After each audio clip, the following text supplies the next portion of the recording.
Let's check my lighting. Is that better? Yeah, there we go. That looks better. That looks better? Okay. Yeah, that looks better. Ah, damn. Hi, everybody. Um, I see Pi Postconomer just said, no, I wasn't making bacon and eggs. It's evening here by me.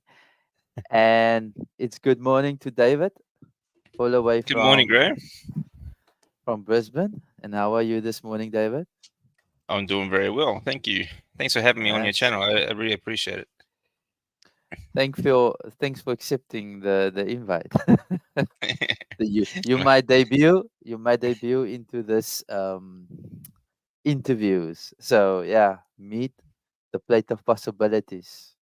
That's what I Very good. called it. So we're meeting DC Learning to Live today, and DC and David is his name. And David, what can you basically tell us? Who are you? I'm coming here from a different perspective in not knowing who David is. For the first time, I meet David on my podcast or my life, and asking him who is David before the carnival. How Before the was carnival. David? Yeah, before the Okay. carnival. Um. Okay. So I suppose everything relevant to me becoming carnival started back in 2011. Um. So, uh, 2011 was a pretty big year for me. In March of 2011, I was living in Japan with my wife. Um, we were living in a small town between a large city of Sendai and the coast of Miyagi. Now Miyagi Mhm, is the prefecture or state in Japan where the 9 magnitude earthquake hit and mhm. tsunami. Yeah. Most people will remember the Fukushima power plant. Yeah, The that was about Fukushima. Mm. yeah. That's Mm. exactly 80 kilometers south of where we were living. Wow. Um, so it was a really big year. Then we spent several months trying to find food and water and things like that. We're riding around bicycles and we had to feed ourselves, of course, and my wife's family. Um, it was it was made easy actually because Japan it was so well organized, and the people really pulled together. But it was, I mean, it's still pretty tough. But Mhm. I was having a lot of health issues that year as well. I was getting colds and flus and had a lot of abdominal pain, mostly around my kidneys. Um, and of course, you try and rebuild, and it just sort of goes on from there. And we got to December that year, 2011, and I decided to go back to Australia to visit my family. Um, when I got Mhm. there, I had another flu, so I decided to get a checkup, Yeah. and I found a pretty good GP, and he gave me a blood test, and had a look at my abdomen a bit, and just felt around, and then he just told me straight that look, I think rather than going back to Japan, you should stay here and get this sorted out. Mm. So, not knowing what it was, he didn't want to specify or anything. Mm. Um, I had to call my wife and say, "Look, I'm sorry, but I won't be back in Japan when I said I would." Like, it was so I was supposed to be back in Japan on the 4th of January. So one thing leads to another. I'll get hospital appointments and all these sorts of things coming up. Mhm. Um, and my wife decided to fly out to Australia to find out what was going on. She couldn't come with me initially because she couldn't get time off work, but Mm. she managed to get 3 weeks off and come out and visit me. Well, sorry about that. neighbor's cat just came in to visit. Um, so yeah, test after test. I'm at the hospital. My wife comes to visit, and yeah, eventually the prognosis is I have very high stage 4 blood cancer, Wow. with a large mass wrapped around my aorta. So what this means that the after all the tests came back, it was the type of cancer is a lymphoma. It's called follicular lymphoma, which means that it started in my lymphatic system, which also meant that all my little lymph nodes around my body, Mm. throughout my lymphatic system, were all malignant tumors as well. Wow. Um, so yeah, so my body was completely riddled with tumors, um, Mm. and I had a large one wrapped around the middle of my aorta, um, which is about the size of a football. And I was very Yeah. small at the time, so yeah, this because the size of the tumor, it was squashing all the organs around it, and Mm. it crushed my left organ, my left kidney, Sure. and my right kidney was down to 12%. So this left me with it was kind of like a race between the cancer and the kidneys, as the which one was going to kill me first. Sure. And without treatment, the doctor said, it's either going to be the cancer or the kidneys, but either way, you have maybe 2, 3 months. That's it. So if Yeah. I went back to Japan, there would be basically it would just be about arranging a funeral. Mm. Um, so then the operation started on the kidneys to try and get them to flow. Otherwise, I couldn't have treatment. Um, they couldn't get the left one to work, but the right one started working again, and it sort of did the job. But at the time, my whole life was in Japan. My career, my business, my home, Mm. my wife, her family, um, and she had to go back home. She only had 3 weeks off work, so then we had to arrange like an international move and try and find a way to live here in Australia, which pretty much left us homeless. Mm. And every we couldn't keep anything in Japan, obviously. So we lost everything that we had, everything that we'd worked for. And Nozomi had to go home after my first treatment. Mm-hmm. So we didn't know if that was going to be the last time we'd ever see each other, because it was, it was only I was only given a few months to live, and Yeah. she had to go back to Japan. Mm. Um, and that was really tough. Then I had to try and figure out a way to get her into Australia, as well.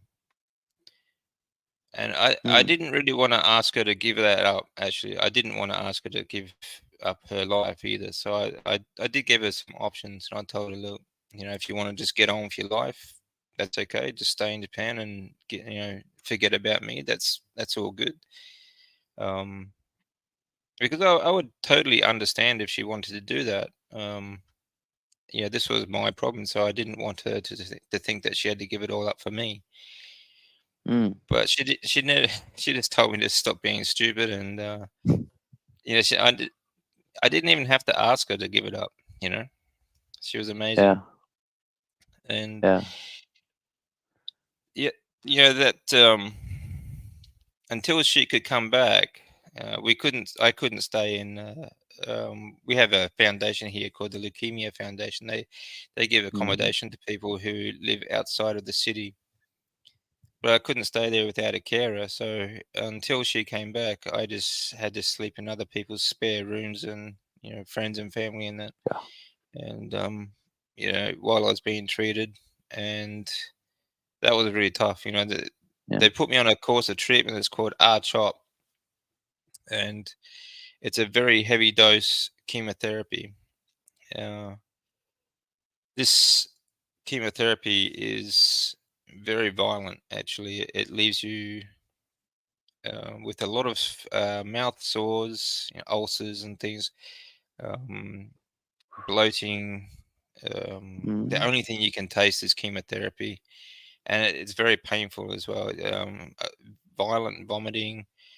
It gives Wow. you after the treatment, you have to give yourself injections the next day. It's called a white cell injection to help you try and produce white cells, help your Right. body Mhm. recover. But from there, you get um, a really intense bone pain. Um, it feels like the weight of your own body will crush your bones, even just lying on bed. You know, Wow. so it was what they call a 21-day cycle, which meant that you Mm. get treatment every 21 days, and about 5 days of that 21-day cycle, you start to feel a little better, and you can eat. Mm. So I was pretty Mm. much fasting a lot through that period because I wasn't deliberately fasting, but I just couldn't eat, you know. Um, but you're Mm. fed a lot of steroids, so I was losing. My composition was changing a lot. I was losing a lot of muscle tissue because I just couldn't maintain that sort of thing, obviously. But I was getting quite chubby because of the steroids, Mm. which raises your blood sugar. Um, Looking back now, it's all very crazy. This kind of treatment that we get, Yeah. they pretty much feed the cancer and destroy the body. Um, Mm. but from there, I did 8 rounds of that. It took quite a while, and then I had that reduced my diagnosis from stage 4 down to stage 2. Mm. Um, my blood was clear and my lymphatic system was clear, but I still had a large mass around my aorta. It had shrunk about 30%. So it was actually shrinking, but then we did 18 rounds of radiation directly onto the tumor itself to help shrink it a Yeah. bit more. Um, Sure. from there, they put me on a 2-year course of what they call MabThera, which is another type of treatment, chemotherapy treatment, but it was every 2 months. This wasn't too bad. It didn't make me, it wasn't painful. It made me sick, but only for about, between 3 and 5 days, depending on the week. But Mm.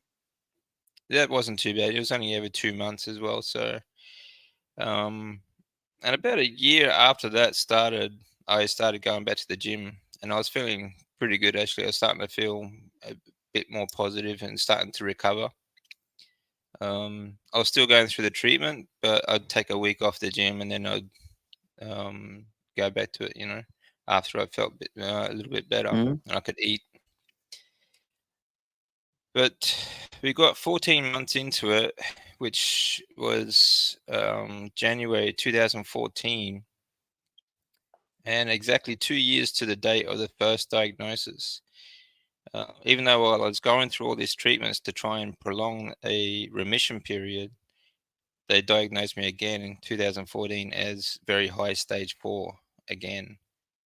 So Wow. this is one of the problems with follicular lymphoma is that it's a recurring type of blood cancer that they tell you that there is no cure, and basically what they tell you at the start is that this will require, the only thing you can hope for is a remission period, Mm. and when it does come back, it requires more and more treatment, and it will get more aggressive the more you treat it, and the remission periods will get shorter and shorter. You know, so Mm. basically, what they're saying is you just need more and more treatment for the rest of your life, sort of thing. For as long as you can handle it. You know, Sure. um, So it was really demoralizing. I was starting to feel good again, and I was you know then like just 2 months from the last test to January. Yeah, I was having tests every 2 months, and from stage 2 to stage 4, it just felt I couldn't believe it. Um, so then they decided to put me into what they call a clinical trial. At the Mm. time, it was a treatment called bendamustine. Bendamustine is also heavy dose chemotherapy, but it they told me that to start with, it won't be as violent or as painful as the R-CHOP. So, Mm. um, but it should be very effective. Mm. It's actually not a new drug, but it was just hadn't been used in Australia at the time, so they were doing a clinical trial. Okay. Um, then right from the start, this was really just a lot of trouble for me.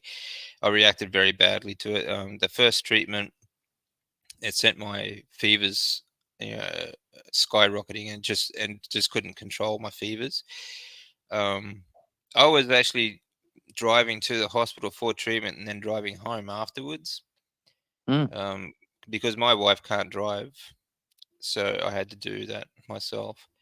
Um, but when I got home from the first treatment, my fevers were already getting very high. I couldn't think properly. I couldn't really function. So I just wanted to go to bed and go to sleep. But my wife called an ambulance because she knew my temperature was too high, Mm. which was a good thing because I wouldn't have made it through the night. And Wow. so that put me back in hospital for a couple of nights. Um, and it just got worse from there. Every treatment after that, the next couple of treatments filled up my arms with really long blood clots, and still gave me these fevers. So the first three treatments put me in hospital for another 3 nights each because of fevers. The second and third one filled up both my arms with blood clots all the way down my arm, right down to my wrist. Um, and it then it it just did nothing to actually treat the cancer.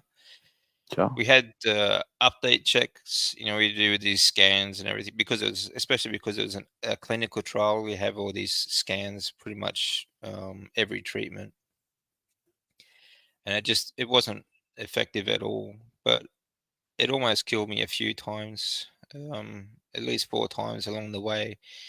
Sure. But they continued the treatment all the way to 8.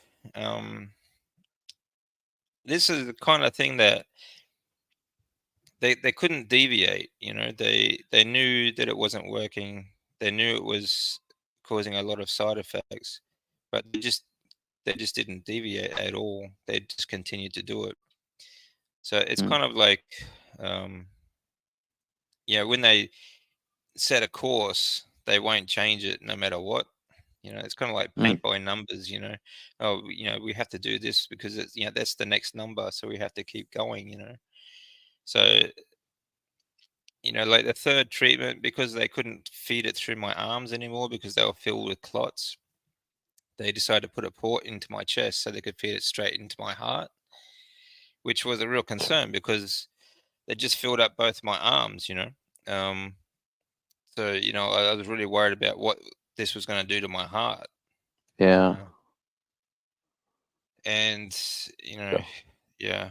But at the time, I really just didn't see any other options. So we just kept going. Then we got to the end of it, the 8 treatments, and the last scans showed that it had done nothing for the actual treating the cancer itself. So all that hell, and it has done nothing. You know, Sure. um, it wasn't as violent or as painful as the R chop, but there was Mm. still a lot of other complications along the way, and a lot of violent vomiting. Um, so it was really demoralizing at that time. At that stage, you, I'd done a full 2 years of chemotherapy and radiation, and Mm. I was still very high stage 4 blood cancer, you know. Mm. And then they decided to do a stem cell transplant, um, and that was just going from the fry pan into the fire. You know, from there they had to put another line into my heart, so I had a port under my skin on my right side, so it kind of looked like I had a big lump in my chest. You couldn't Wow. actually see it Mm. from the outside. But then they put another CV line in, and this is like two rubber tubes that actually plug into your heart, and they hang outside with two little connectors, so they can run chemotherapy through both these lines for 24 hours at a time. And that was the plan for the stem cell transplant. Um, the first 7 days, they run the chemotherapy through 24 hours a day for 7 days, which just utterly, just obliterates your body right down to the bone marrow. Um, but day 3, the CV line had an infection in it, and then they had to decide whether or not to keep going with the transplant, whether or not to keep the CV line or not, and all sorts of stuff. They decided to keep going with the transplant, but they decided to take the CV line out, which means that they had to run the chemotherapy through my arms, which still had clots in them. Um, and after that, after the infection, they just couldn't keep me stable. My heart would race, or then it would stop, and then it would race, and then it was just I couldn't breathe. There's a number of times I just stopped breathing completely. um, and it was just very up and down. There's a few times they didn't know if they could keep me going. um, you know Before this all started, before the transplant, they told me to make a will because they didn't think I was going to make it through. Mm. But it didn't stop them from doing it, though, of course. Um, Mm. Mm. and then, you know, th-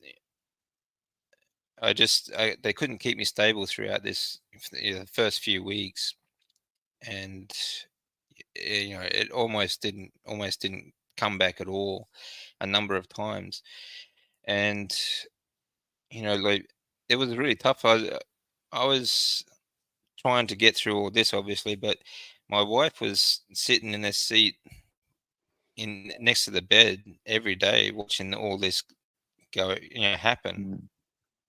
and it Yeah. was quite tough.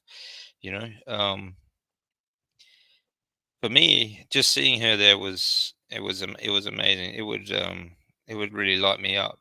But again, like some days I didn't even wake up. Um, and quite often I just wasn't there at all. Mm. So a lot of this is not so much just my memory; it's more information that she gave me as well. Um, Total, I was in there for about 5 weeks for this transplant. Um, it was, the first 7 days was the treatment, and the rest of the time is recovery time. Um, but it's again like they couldn't keep me stable. I'd stop breathing. I'd wake up. I'd be on these heart rate machines and breathing machines and all sorts of things.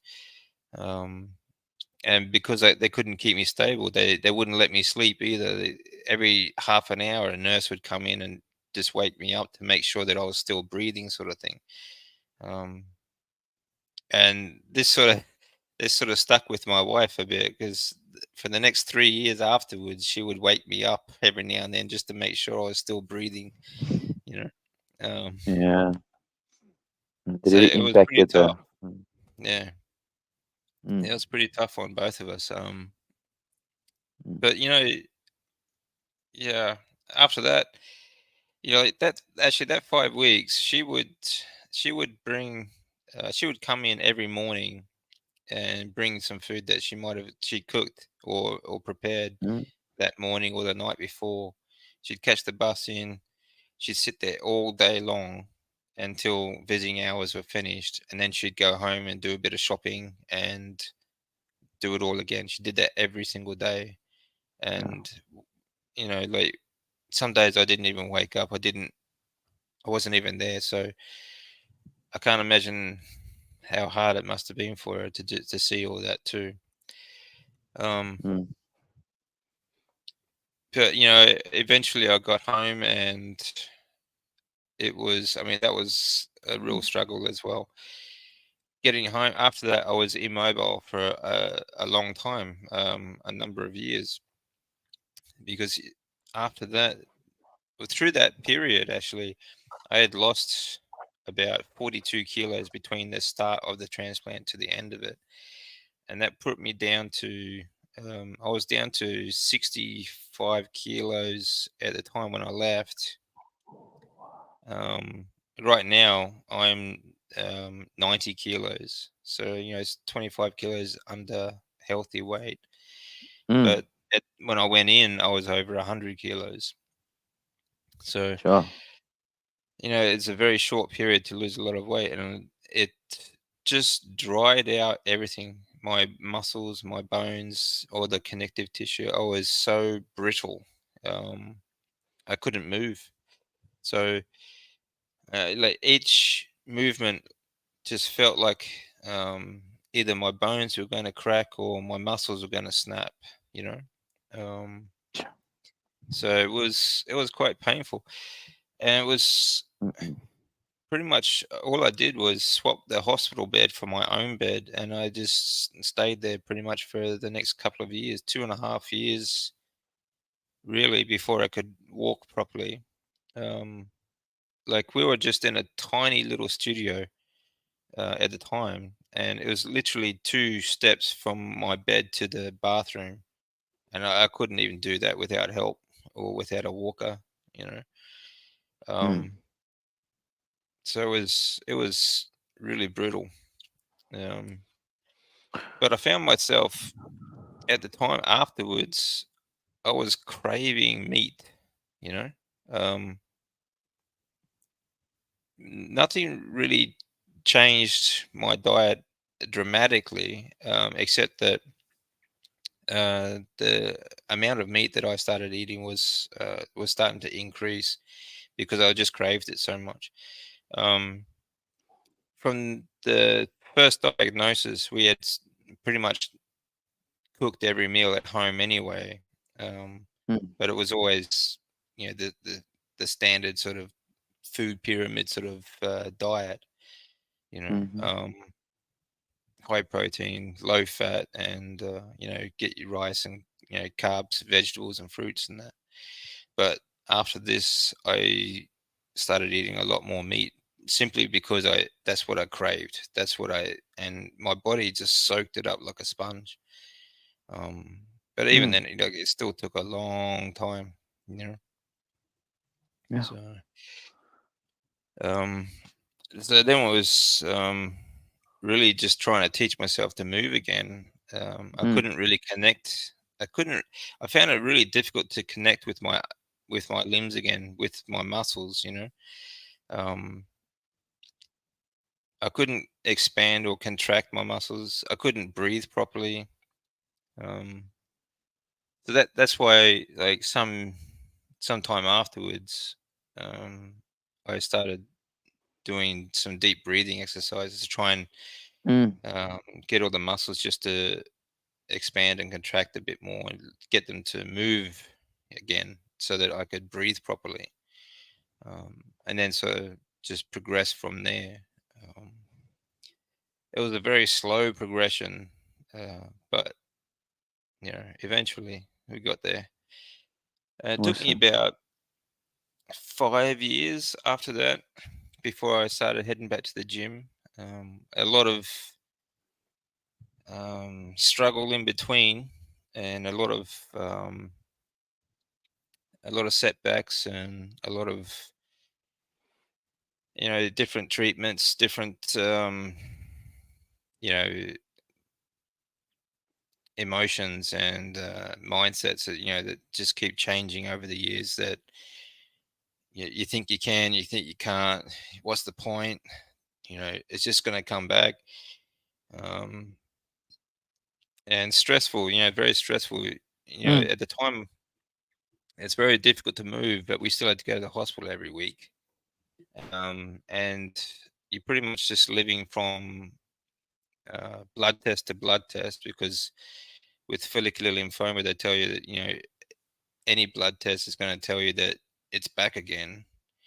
So mm, I mean, you can't really plan a future when they tell you there is none, you know. mm, Um, and they can't, you can't really, I mean, we just planned everything 6 months at a time, you know, um, mm, because there just wasn't any point to planning further than that.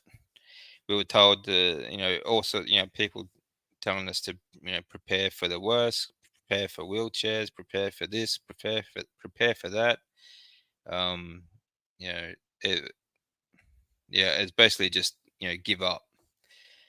And I did for a number of years. I did give up. I just I was just waiting for the next blood test, to tell me that it's yeah. back again. You know, Mm-hmm. um, but as I said, I was because I was craving meat. I started eating. Although I was still trying to eat a low-fat diet, and this I think was a problem, because one of the problems I think that led me to the cancer diagnosis was rabbit starvation. It wasn't just the junk food, because I did have junk food, of course. I've had junk food Mm, my whole life, processed foods and things like that. But I always adhered to the education of eating low fat, mm-hmm. um, sort of meats, and lots of vegetables and fruit. And obviously, I just wasn't getting enough nutrients. Mm, After studying more about my lymphatic system and things like that, I realized that yeah, that was the wrong way to sort of live, obviously. But that was the education for me at the time. yeah. Um, yeah, and that's yeah. So I mean, people ask me all the time, was it because of the radiation from Fukushima and places like that? But honestly, there's no one thing that causes these problems. This is Mm, a metabolic problem, metabolic damage. yeah. So and it takes more than one thing to fix it as well.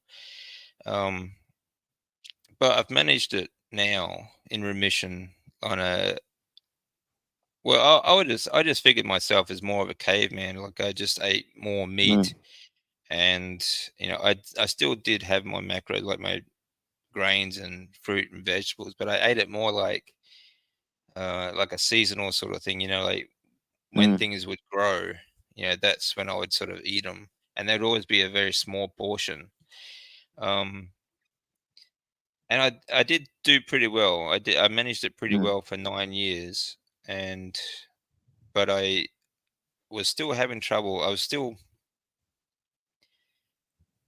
couldn't get my bloods, my all my markers to really move up until recently, mm-hmm. because I was still eating a low fat diet.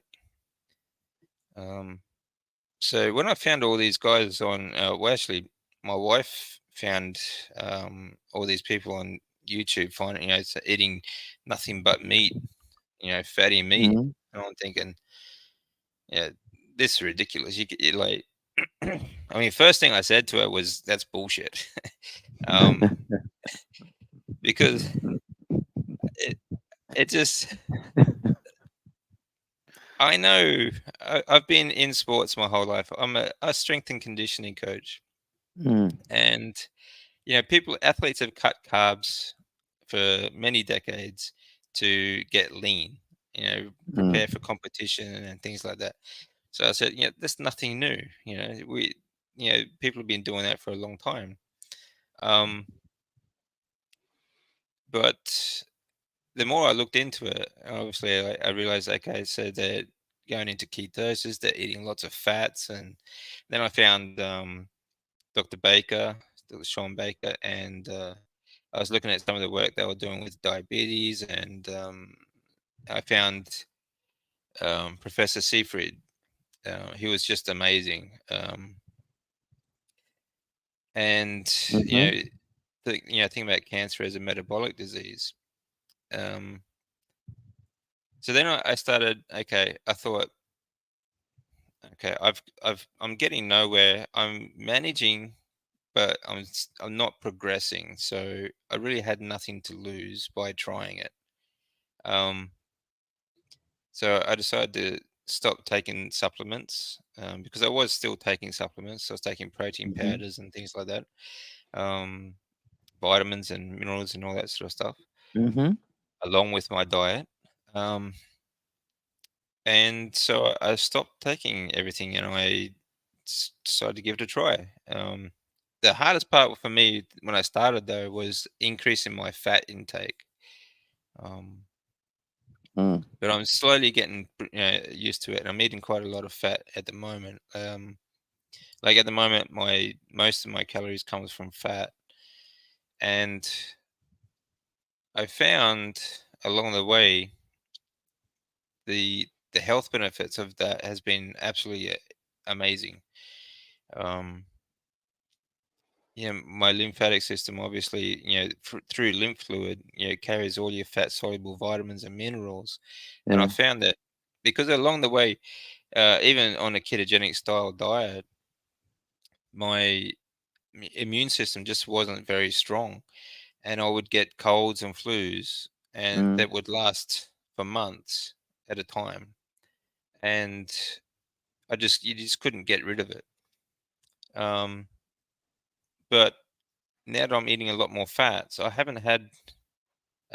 I did start to get a cold about a month ago, and what I did was increase the fat intake. I started adding, mm, beef fat and to each meal, and it only lasted 2 days, mm, which to me, it might not seem like a lot to a healthy person, but for me, that going from a cold that would last 3 months down to 2 days, that's an incredible feeling.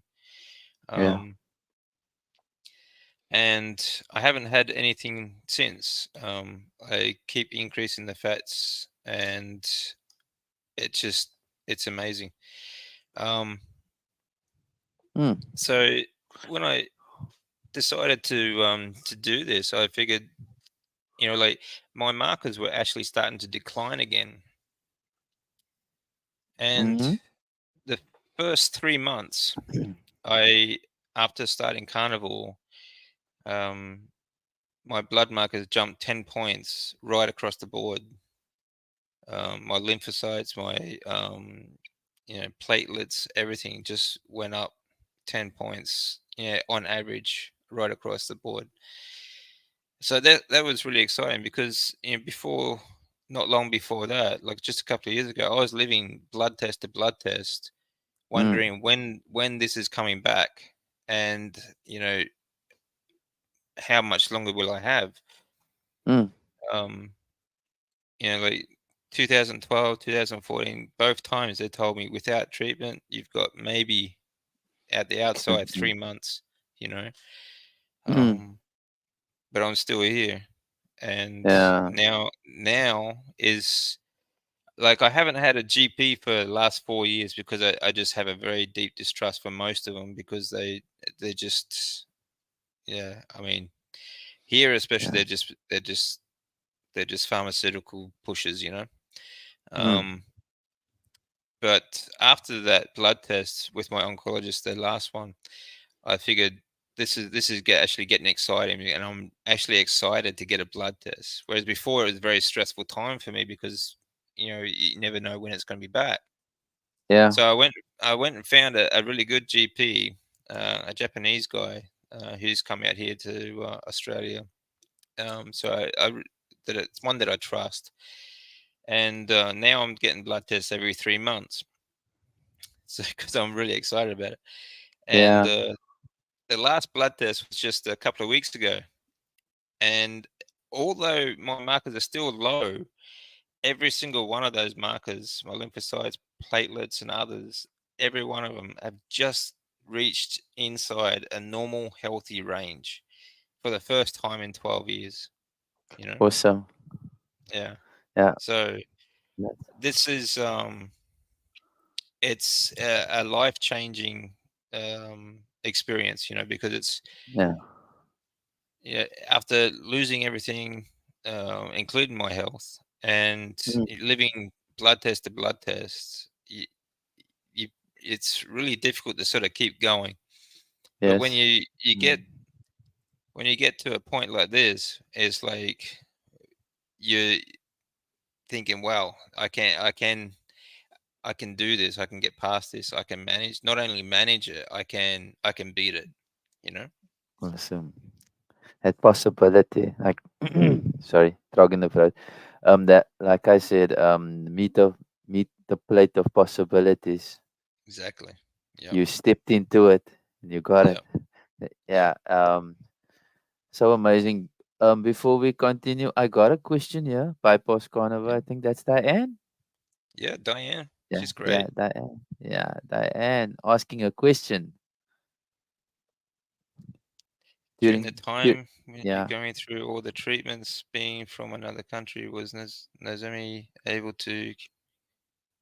communicate Uh, that was very better. difficult, actually, Diane. Not at first, but she's a very quick learner. Um, when I was first diagnosed, she had no idea what was going on, but they had a Japanese doctor on the team who explained it all to her. Um, and um, some of the first round of treatment and things like that. But after that, she did a lot of study, and she learned very quickly. Actually, she's very good like that. Yeah, she She's sounds helped me a very lot. amazing. Mm. She is. She's helped me a Yeah. lot along the way. Look at all the research that I've done. A lot of it, a good half of it, actually, has come from her. Actually, because she does a lot. She's always trying to find better ways to improve my health. Mm.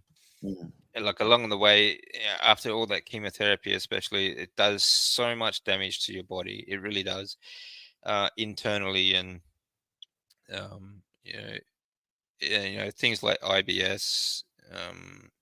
We found fermented vegetables like sauerkraut really Mm. helped before I started carnivore. But since starting carnivore, I don't have a problem with that anymore. Reflux was another problem as well because I had a number of ulcers in my stomach because of the treatment.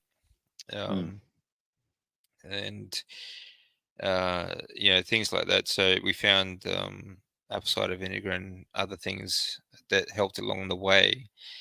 Um, Before I actually started carnivore, I had gotten down from like 40 plus different medications down to one for reflux. But since starting carnivore, I'm absolutely zero medications now. So Wow. yeah, That's it's been a long journey. It's been a lot of ups and downs, a lot of setbacks, but we eventually got there. We just keep moving forward, and a lot of that is due to her too. Nozomi's done a lot of searching for research, trying to find different ways to help. You know, mm-hmm. so it's been really good. Like I've said before, it helps if you have the right team member. You know. Mm. Exactly. If you got the right partner Yeah, and supporting you, everything's working because she's looking after you and you looking after her. that's right. Nah, Yeah. that's awesome. Um, I see Farmer's wife, Lauren, was saying hello. Oh, hello. And yes, and wait. I'm going too quick. And when you spoke about the story, and when you said, Yes. Yes. yeah, eating meat, Exactly. your body is telling you to eating meat. Yeah, so yeah, Yeah. so That's that's when I awesome. really started to listen to my body more. Mm-hmm. I'd never, I mean, growing up and that we quite often didn't have much food in the house, and Mm, we'd eat things like sugar sandwiches and ketchup sandwiches and things like that. Um, but I never actually craved meat, not like this. Like, mm, um, after that, I was just so dried out. Like, I was almost a skeleton of mm, compared to what I am now. It was just bone dry. yeah. But I craved it so much. I would get up in the middle of the night and cook a kilo of meat, and just it would be gone in minutes. My wife Nozomi, she started calling me the like midnight chef because I'd be cooking meat in the middle of the night. you know, They say you mustn't eat meat at night. You're gonna get nightmares.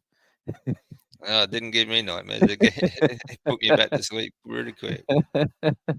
Yeah, Okay, David, when did you start Carnival? Which month? It's 2023?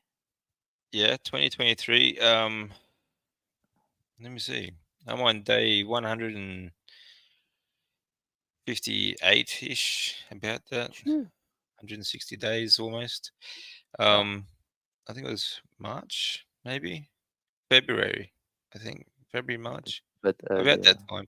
It took me a little while to really um, April. to go strict carnivore, because from the time Nozomi found it to the time I actually started it took me a few months, because I wanted to make sure I was doing the right thing. I wanted to make sure that Mm, this actually had um, some practical reasoning behind yeah. it. You know, um, especially in the last 9 years or so, like, we make sure that everything that we do is for a reason, and Mm, has a reason behind it, has some backing to it, some mm, substance. Um, and I've never been against eating meat, because I know that we need meat, we need proteins. yeah. Um, but I was always against the high fats. I was always trying to avoid fats, due to ignorance, and just the wrong education, really. Um, so that really took adjusting. It took me a little while to adjust to eating a high fat diet, and most of my Mm, calories now, as I said before, are from fats. Um, and it's been great. Like, it's now just it's almost 6 o'clock in the morning here where I am in Brisbane. mm, I've already been to the gym this morning. I was there at 3 o'clock. I did a good leg workout this morning. I just got up at 2 o'clock. I mm, was awake, alert, and just went straight to the gym. Didn't need to have breakfast. I felt good. You know, yeah. yeah, the difference now between um, even going from where I was before, like on a more keto style diet, to carnivore, Mm, it's a different world. It has been a different world, a new life again. But mm, compared to where I was in 2014, um, I couldn't even see a future. I mm, couldn't see a future where I would be active again, where I'd be going to the gym again, where I'd be healthy again. You know, Mm, there was there was no way that I was ever going to be healthy again. mm. According to all the experts. You know, Yeah. um, so it's a whole new life. You know, so carnivore has given me a different life. It's not the life I had before, but it has given me a new life that with a future. You know, Yeah. Yeah. I feel that getting that hope yeah, that and that that that you can it's do more healing. now. Yeah. Yeah, It's healing. Yeah. that's It's right. healing emotionally as well. Yeah, Yeah. that sometimes takes a lot longer. Mm, You forget pain. Like pain might last a number of years, and it did. It was painful for mm. a good 5 years. Um, but eventually your body does heal and you forget it. I mean, like, I can remember what I felt like back then, but I can't remember the actual pain itself, Mm. because True. you forget pain. True. Mm. Um, but healing emotionally and changing your mindset, that can take a lot longer, That's especially time. when you have everyone around you telling you that it's coming back. All the experts telling you that it will come back, that you need more treatment, that you have to get, you might end up in a wheelchair, you might, end up like this and that. Um, but sometimes you just have to. I mean, the, I mean, for me, there are breaking points. There are points where Mm-hmm. it doesn't matter what you do, or what direction you go in. You just have to do something, because Yeah. otherwise, anything is better than where I am right now. You know, Mm. anything is going to be better than this. So you have to keep trying. You have to try something. It doesn't matter what you try. You just have to try something. You know, because it Mm-hmm. wouldn't didn't matter to me at all where I ended up. I just had to get away from where I was. Um, and then it was, you know, you have a small win, and you think, okay, what can I do? What can I do now, sort of thing. And that's when I started doing the breathing, and I figured, well, I can do this, so what can I do next, sort of thing. So it just sort of progressed, and these small steps, they keep getting bigger and bigger. Mm. Um, so I wasn't really, when I started going, doing these breathing exercises and things, I wasn't thinking that I'll go back to the gym eventually. I wasn't thinking that at all. I was just trying to get moving, Yeah. So I was just focusing on each next Mm. step, you know. Yeah. And eventually got there. You know, Mm. Climbing that mountain. yeah, that's right. You got Yeah. to climb that mountain. Just don't look up. Mm. Just keep Mm. focusing on that next step. You know, It's great stuff. I like that inspiration. Um, what doctor inspired you, Ria? Of all the doctors, which one did inspire you to start carnivore overall? Let me say overall. overall, Once you started to look at this, the carnivore diet and your situation that you were in, which one stands um, out for you that basically encouraged you or given you hope? well, that's changed actually. Like when I started carnivore itself, the diet, carnivore diet, the first one I found was Dr. Sean Baker, and Mm, I related to him because he is an athlete. He's fit. He lifts mm, weights, and I've done that my mm. whole life. Got that. Um, and what they are doing now, trying to um, wake people up and show people that we don't need medications, that we can manage this and we can get off medications. Um, I had already pretty much gotten off all of my medications except one. Mm, Um, and that really related to me because he wasn't trying to sell something. He wasn't trying to push drugs, and Yeah. so, so that really inspired me.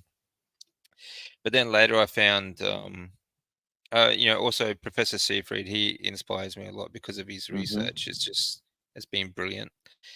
Um, Dr. Chafee. I love Dr. Chafee. He's also a lifter. He's fit athlete, but he's absolutely brilliant. I love the way he can just, he can just rattle off data like from the top of his head. It's Yeah, incredible. that's amazing. It's Yes, I it would really agree. is I would amazing. agree. Yeah. Um, that's quite inspiring to me. But more than that, they are fighting for and they're standing up to change the education, to change treatment for so many illnesses that are metabolically based. All these illnesses are illnesses of the diet industry, the food industry. The mitochondria damage that causes diseases like diabetes and Alzheimer's and Mm-hmm. Parkinson's, all these sorts of things, and cancer. This is all because of diet and they're Mm, trying to change that. They're passionate about that. So they mm, all really inspire me actually. And that's what inspired me to speak up actually and talk about my situation, because I am literally living proof that you can not only manage cancer, you can avoid cancer, and even after the brutal treatment, which is the biggest problem. Most people actually die from the treatment, not the disease itself. And mm, this is the biggest problem about cancer, because the treatments are so brutal. Um, mm, Most people do die from the treatments, um, and it's not necessary. It's completely unnecessary. We don't need to go through these treatments. mm, Um, and I'm proving that right now, because you know I've only not only just managed it myself for the last 9 years, but since going carnivore, I'm actually improving my blood markers right across the board. mm, Um, and even with one kidney, people keep saying, you can't do carnivore with, unhealthy kidney sort of thing. I only have one kidney. My kidney is doing perfect, you know.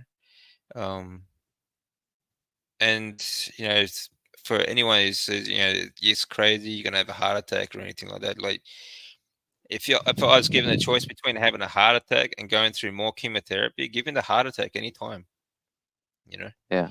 Um, and according to my last blood test, anyway, my heart is perfect. Even though my fats are now like 70 to 80% of my diet, Mm, my cholesterol levels are all mid-range healthy. So there's no high cholesterol problem for me at all. So it's I have absolutely right now I have zero health problems, you know, mm. That's at this awesome. point. Yeah. Great news. uh, Like Lauren is saying, farmer's wife, carnival life. It's amazing. Yeah, it Yeah. is. So, David, I'm going to go off the topic. What kind of Yeah. hobbies? What kind of hobbies do you do? Hobbies. What I interests you? Well, I have a lot of interest. A lot of interests, especially, like through the years, had to, I've I've changed my focus a lot during, times when I couldn't move. Um, I'd do a lot of research. I love doing research in, health, obviously, but also politics and other things. Um, we like to make things. We like to make miniatures, sort of uh, villages and houses and that sort of thing. Okay, at miniature stuff. Yes. Okay. Yeah, Uh-huh. That's we awesome. do. Through the years, we started playing the drums, playing the piano. Um, I I think have you a lot of different interests. Yeah, just answered that question. and reading. Yes. You just answered that question. Yeah, just a little bit. I'm not very good, but I like to play a little bit. Yeah. Mm-hmm. And my wife played piano when she was young, so she teaches me a little bit every now and then. Mm, That's nice. mm. I wish I could have a teacher to help me play. Got the whole keyboard set up, but Yeah. started to read, but I think my fingers don't want to listen to my brain. Maybe I must try Yes. now. Maybe it's Yeah. gonna work. Yeah. That's quite difficult. I must admit Yeah. starting is really difficult, and each new song is trying to get your fingers to do what you want them to do. It's quite difficult. It is. Yeah. So back on the topic, any tips that can help those that are listening um, about the carnivore diet that may help people? Um, yeah, I mean, I know a lot of people have difficulty when they start the carnivore diet. Mm, Um, they feel low on energy. Um, they have problems with either IBS or just having a movement or you know, cramps and things like that. Do your research. It's really not that difficult, and it's a lot simpler than you may think it is. Um, and don't be afraid to eat fats. Fats will help you improve the health of your lymphatic system. Your lymphatic system is responsible for a number of things.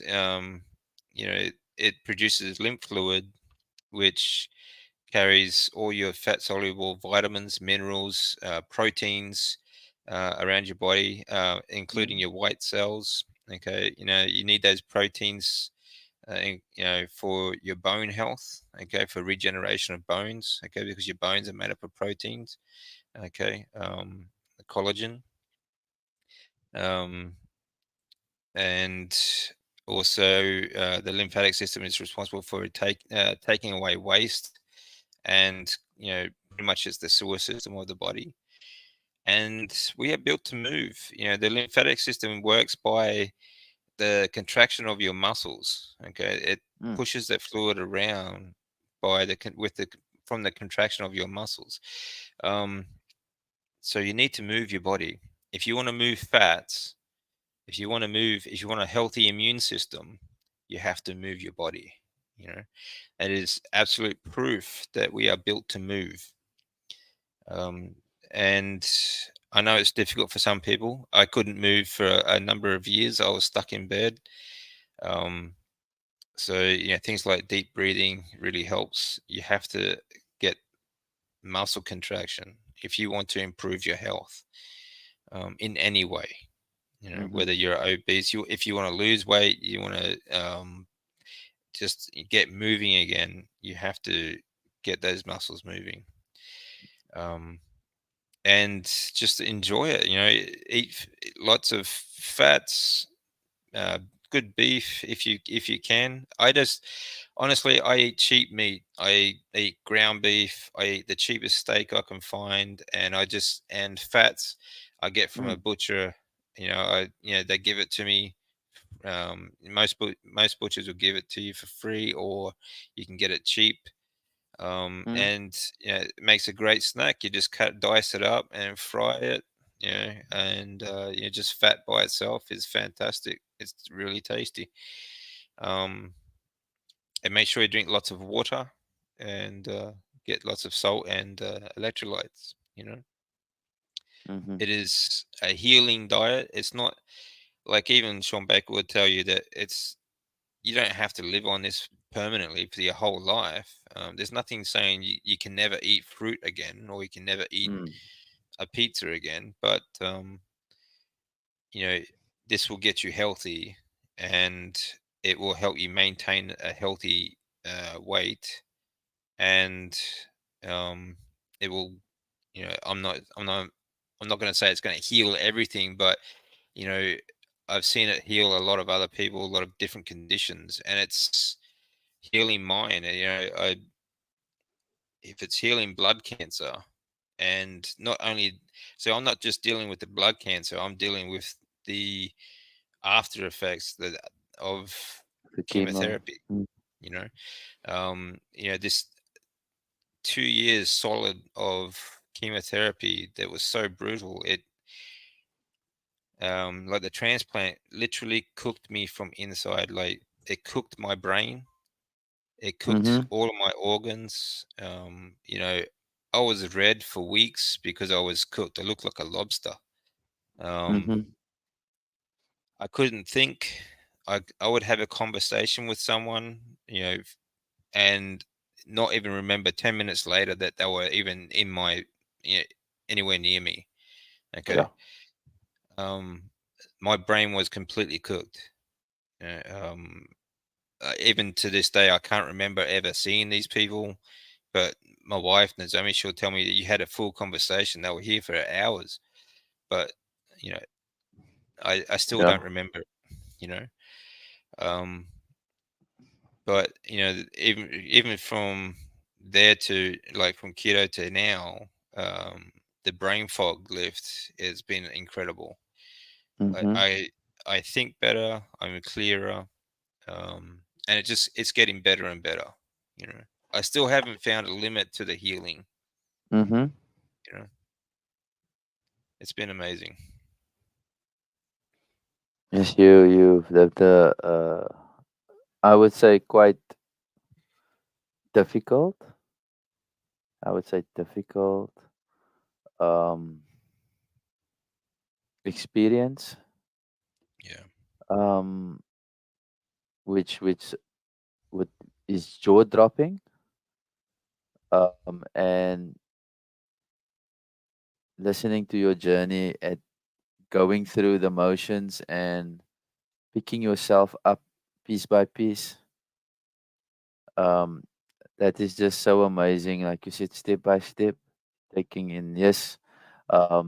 I'm grateful to meet you, David, and I'm still stunned here by your story. I've listened to the other podcast. Like I said, I'm coming in with, I don't know you, but but yeah, I have to say I've listened to the other podcast and hearing it from you. It's just like I'm stunned. And uh, what the diet has done thus far, um, giving you that bit of hope your numbers is up. Your And I normally tell my friends at work and colleagues about you, David, about the blood cancer, and that your numbers is up, and it is a sign that yes, what you on the meat heals. It's like I'm believing in it. Meat yeah, heals. it Yeah. does. So Yeah. let me Well, just I'm see. grateful to be here, Graham. Actually, it's been great to meet you. Actually, Yeah. Let me just see, farmer's wife. How often do you eat, David? I eat 3 times a day. Yeah, 3 meals. I have been pretty much, well, most days is three. It'll range between 2 and 3 meals a day. Most days I'll have bacon and eggs for breakfast.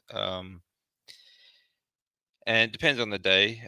Some days I'll skip breakfast and just go straight to the gym, and then from gym I'll just have straight go to lunch. But lunch and dinner is always steak and eggs. Yeah, I eat anywhere up to 10 to 12 eggs a day and a kilo of meat at least a day. Yeah, Wow. I can't really afford a lot of meat, so I mean I should actually eat a bit more, but honestly I just Mm. still have budget restrictions, so you know. But I do it again with what I've got, and Okay, Lauren. even that is is doing well. So And Lauren is asking again, do you eat until you're satisfied, or do you still have a no, little bit of hunger? I could eat more. I could easily eat more. actually. But Okay. like I said, it's, I don't really, I don't, we've got a very small budget, so mm, meat's quite expensive Yeah. here, actually. So, but it's working. Okay. It's still working.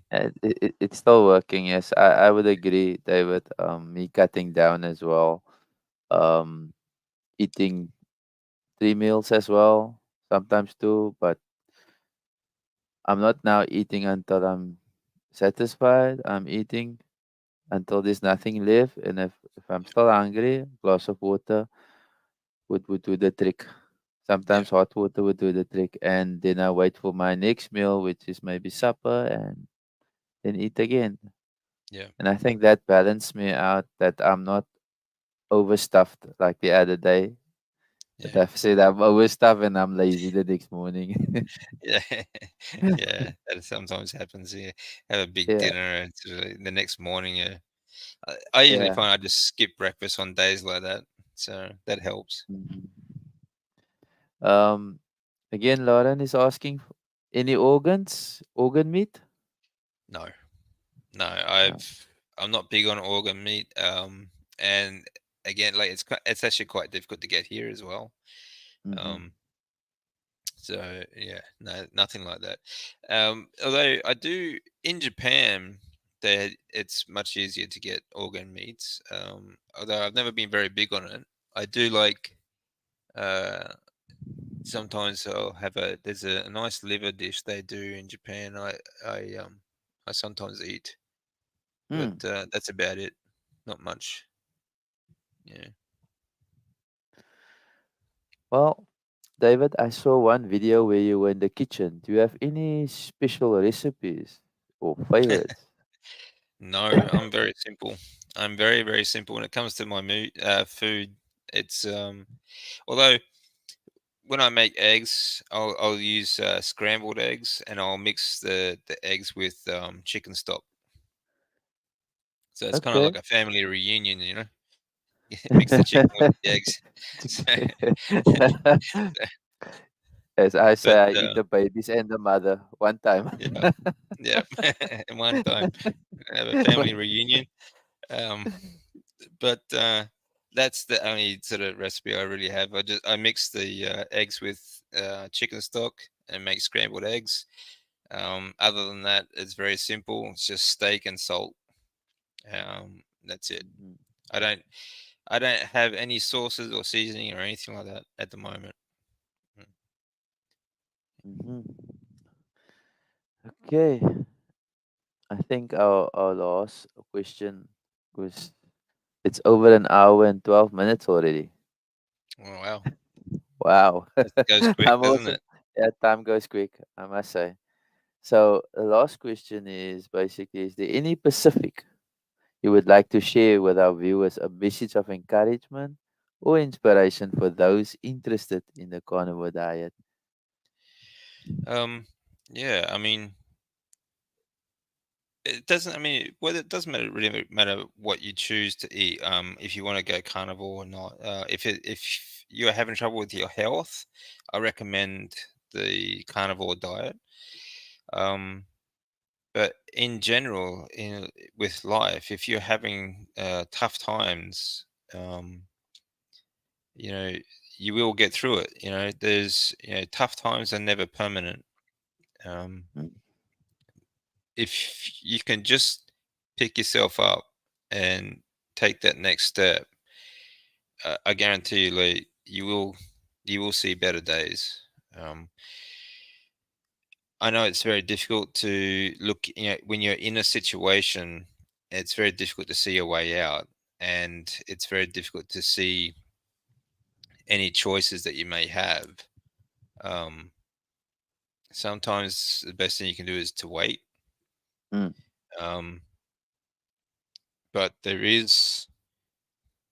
are always better days, you know, and there's always something to keep going for, whether it's, and it doesn't have to be, don't have to sort of live for someone else, live for yourself, try to find something that you can do now. Don't think about, you don't always have to think about the big picture. think about what you can do now, and that will show you what you can do next. You know, um, I mean, I know what it's like to feel lost. I know what it's like to feel like there is no future. Mm, Um, especially when you got everyone around you telling you that it can't be done.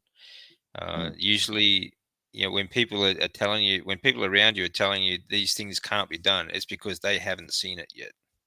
Yeah. Doesn't mean you can't do it. All right. And just because you can't do what you used to do, it doesn't mean you can't do anything. All right. There's always something you can do. All right. Awesome. And so that's what got me through. That's what's has really changed for my life too. Mm, You stop focusing on what I've lost. Stop thinking about what I can't do anymore, and start thinking about what I have now and what I can do now. All right, and that'll keep you going. You know, and it will mhm. get better. I promise you. Yeah, Marlis Leone says, "Love your victory story, David. Amazing how determined you were." Yeah. Thank you very And my much. I appreciate that. and my metamorphosis, Carrie. Yes, do what you can do. Yeah. Do what you. Yeah, I thought I said it wrong. Like the words No, is you're right. jumping around. Yeah, thank you, David, for coming along. My first debut interviewer. Well, Interviewee. thanks very much for having me, Graham. I really appreciate you having me on your channel. It's been I fun. can I can say I wasn't surprised when I sent the email out and I said, I know who's gonna answer first.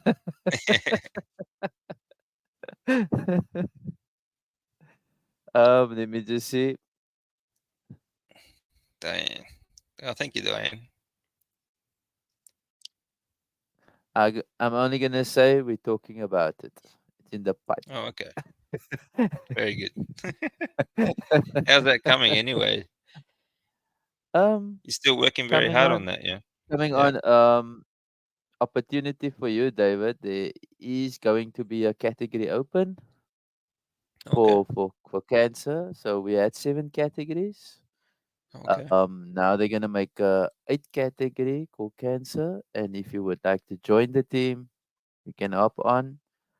Oh, that'd be Or great. just just Yeah. let me know, and in this category they will do the research on the various different cancers Yep. types of it, and yeah, you can hop on, and that's my invite to you. All right. I'll be there. Yeah. I'd love to do Yeah. that. Hmm. All right. Okay. I will let them know you also want to be on board, and we can set it up. Thanks for Okay. asking Very that, good. Yeah. Thank Diane. you, Ben. Because yeah, I don't want to talk out of the house basically in saying Yeah. what's happening Yeah. I understand. behind the scenes.